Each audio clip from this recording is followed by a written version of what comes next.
Taarifa ya dharura ya usiku wa manane kutoka chama cha Chadema imetikisa medani ya siasa nchini Tanzania. Hujambo na karibu kwa taarifa zetu za Kenyascope, na ikiwa ni siku yako ya kwanza hapa, tafadhali kumbuka kusubscribe. Swala la uongozi na uhalali wa matumizi ndani ya vyama vya siasa nchini Tanzania limeibuka kwa tena baada ya chama cha upinzani cha Chama cha Demokrasia na Maendeleo kinachojulikana zaidi kama Chadema tawi la Zanzibar kutoa tamko rasmi la kukanusha madai yanayotolewa hadharani na mwanachama wake wa zamani katika safu ya uongozi Said Issa Mohamed. Na katika taarifa iliyotolewa kwa umma tarehe 4 Machi mwaka 2026, viongozi wa Chadema Zanzibar walisema wamepokea kwa mshangao na kwa masikitiko makubwa kauli zilizotolewa na Said Issa Mohamed mbele ya vyombo vya habari, ambapo alidai kufungua kesi mahakamani kwa niaba ya Chadema Zanzibar kuhusu mgawanyo wa mali za umma. Kwa mujibu wa kauli hizo, Issa Mohamed pia alijitambulisha kama mmoja wa viongozi wa Chadema Zanzibar, na madai ambayo yamezua mjadala mkubwa ndani ya duru za kisiasa pamoja na miongoni mwa wanachama wa chama hicho katika visiwa vya Zanzibar. Hata hivyo, katika tamko lake rasmi, Chadema Zanzibar imeweka wazi kuwa kesi inayodaiwa kufunguliwa na Said Issa Mohamed haina uhusiano wowote na chama hicho, na kwamba hatua hiyo imechukuliwa na muhusika huyo binafsi bila idhini, ridhaa au mamlaka kutoka kwa vyombo halali vya vyama. Na kwa mujibu wa maelezo yaliyotolewa na idara ya habari na uenezi wa Chadema Zanzibar, chama hicho hakitawahi kufanya kikao chochote na kutoa maamuzi wala kuidhinisha hatua yoyote itakayomruhusu Said Issa Mohamed kufungua kesi kwa niaba ya chama katika suala linalohusiana na mali au rasilimali zake. Tamko hilo linaeleza kwa hatua ya kufungua kesi hiyo ni uamuzi wa mtu binafsi pamoja na watu au makundi yanayoweza kuwa yanamshawishi au kumtuma kufanya hivyo, lakini sio msimamo rasmi wa chama. Na katika ufafanuzi huo, viongozi wa Chadema Zanzibar walisisitiza kuwa kwa sasa Said Issa Mohamed hana nafasi yoyote ya uongozi ndani ya chama hicho, na hivyo hana mamlaka ya kuzungumza, kufanya maamuzi au kuchukua hatua kwa niaba ya Chadema Zanzibar. Kwa mujibu wa historia ya kisiasa ndani ya chama hicho, Issa Mohamed aliwahi kushika nafasi ya makamu mwenyekiti wa Chadema Zanzibar katika kipindi kilichopita. Hata hivyo, baada ya mabadiliko ya uongozi yaliyotokana na uchaguzi wa ndani wa chama katika ngazi ya taifa, nafasi hii ilibadilika na kusababisha kumalizika kwa jukumu lake katika safu ya uongozi.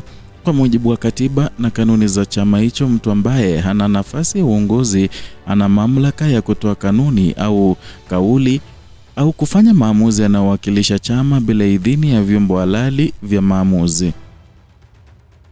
Na kutokana na hali hiyo, Chadema Zanzibar imeweka wazi kuwa kauli zote zilizotolewa na Said Issa Mohamed kwa vyombo vya habari ni maoni yake binafsi na hazina baraka wala uhalali wowote kutoka kwa chama hicho.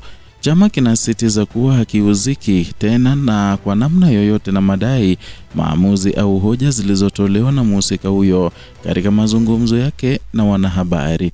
Na kwa mujibu wa tamko hilo, masuala yote yanayohusiana na mali za chama ikiwemo umiliki, usimamizi wa mgawanyo wake, kushughulikia kupitia taratibu rasmi zilizoainishwa ndani ya katiba na kanuni za chama hicho.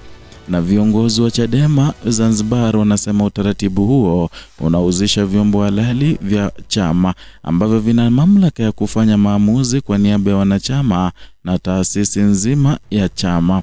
Na katika mfumo wa vyama vya siasa nchini Tanzania, vyombo hivyo kwa kawaida hujumuisha kamati za uongozi, sekretarieti pamoja na mikutano ya kikatiba ambayo huamua masuala makubwa ya chama.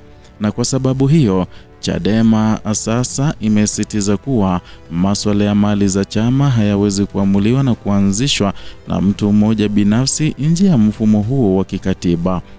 Tamko hilo pia linatoa wito kwa wananchi, wanachama wa chama hicho pamoja na vyombo vya habari kuwa makini na taarifa zinazotolewa kwa umma, hasa pale zinapohusisha masuala ya ndani ya chama.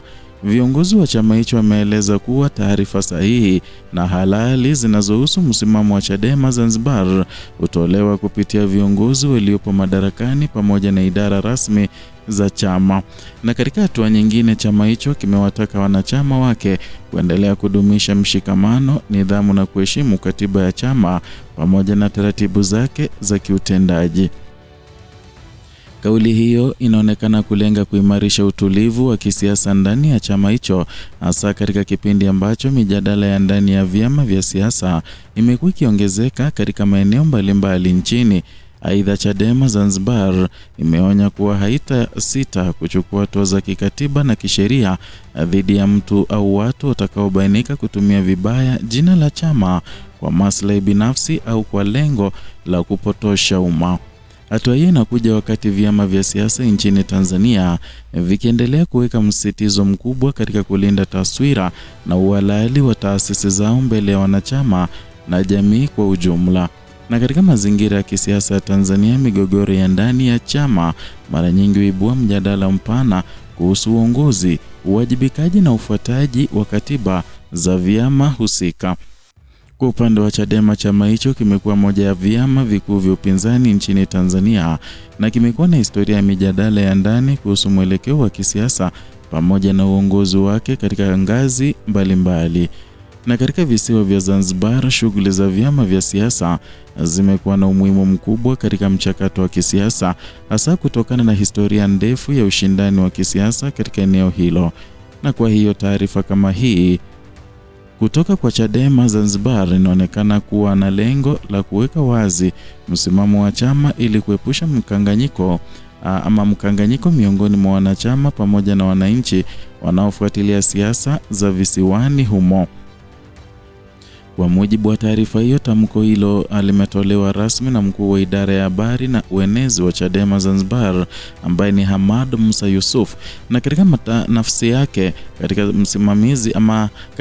yake kama msimamizi wa mawasiliano ya chama, Hamad Musa Yusuf amesisitiza kuwa chama hicho kinaendelea kufanya kazi zake za kisiasa kwa kuzingatia misingi ya demokrasia, katiba ya chama na taratibu zake za kiutendaji. Aidha, chama hicho kinasema kitaendelea kutoa taarifa rasmi kwa umma pale inapobidi ili kuhakikisha wananchi wanapata ufafanuzi sahihi kuhusu masuala yanayohusu shughuli zake. Wachambuzi wa masuala ya siasa wanasema matukio kama haya yanaonyesha umuhimu wa taasisi za kisiasa kuwa na mifumo imara ya mawasiliano ya ndani na nje ya chama. Mifumo hii husaidia kupunguza mkanganyiko na kuhakikisha kuwa kauli zinazotolewa kwa umma zinawakilisha msimamo rasmi wa taasisi husika. Kwa sasa macho ya wadau wa siasa katika visiwa vya Zanzibar yanaendelea kuelekezwa katika namna suala hili litakavyoendelea kushughulikiwa, hasa iwapo hatua za kisheria au za kikatiba zitachukuliwa kama ilivyoelezwa katika tamko hilo. Huku mjadala ukiendelea katika majukwaa ya kisiasa na kijamii, basi Chadema Zanzibar inasisitiza kuwa msimamo wake kuhusu suala hilo uko wazi na kwamba chama hakihusiki na kesi inayodaiwa kufunguliwa na Said Isa Mohamed. Na kwa upande wake chama kinasema kitaendelea kuendesha shughuli zake kwa kuzingatia katiba yake pamoja na taratibu zinazotawala utendaji wa vyama vya siasa nchini Tanzania. Na wakati mjadala huo ukiendelea, wanachama na wananchi wanaofuatilia siasa za Zanzibar sasa wanasubiri kuona iwapo kutakuwa na hatua zaidi zitakazochukuliwa kufafanua au kumaliza kabisa mvutano uliopo kuhusu madai hayo. Ni hayo tuliokuandalia kutoka hapa Kenyascope, channel yako pendwa inayokuletea taarifa hizi pamoja na zingine kwa kina bila kugeuza ama wala kupindisha. Zidi kwa nasi kwa kusubscribe, kulike na kushare video zetu.